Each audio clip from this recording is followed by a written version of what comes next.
যে কোনো বাবা মাকে যদি প্রশ্ন করা হয় যে আপনি আপনার সন্তানের জন্য কি কি করতে পারবেন, প্রত্যেকটা বাবা মায়ের উত্তরটা এমন হবে যে আমি আমার সন্তানের জন্য সব করতে রাজি আছি, এমনকি মরতেও রাজি আছি। কথাটা শুনে হয়তো অনেক বড় ত্যাগের মনে হতে পারে, কিন্তু আমি আপনাকে একটা ভিন্ন প্রশ্ন করতে চাই। আপনি কি আপনার সন্তানের জন্য বাঁচতে পারবেন? বাঁচতে মানে শুধু বেঁচে থাকা নয়, বাঁচতে মানে নিজেকে ঠিক রাখা, অন্যায় থেকে দূরে থাকা, দুর্নীতি না করা, মিথ্যা না বলা, মানুষের হক নষ্ট না করা। কারণ সত্যি কথা হলো, আপনার সন্তান আপনার উপদেশ থেকে যতটা না শিখবে, তার থেকে বেশি শিখবে আপনার জীবন থেকে।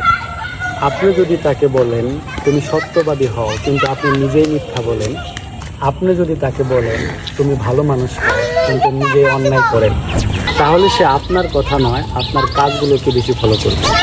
সন্তানের জন্য জীবন দেওয়া হয়তো এটা 1 মিনিটের সিদ্ধান্ত, কিন্তু সন্তানের জন্য সৎভাবে বেঁচে থাকা এটা আপনার আজীবনের দায়িত্ব। প্রতিদিন লোভের বিরুদ্ধে লড়াই করা, খারাপ পথ এড়িয়ে চলা, এটাই সবথেকে বড় স্যাক্রিফাইস।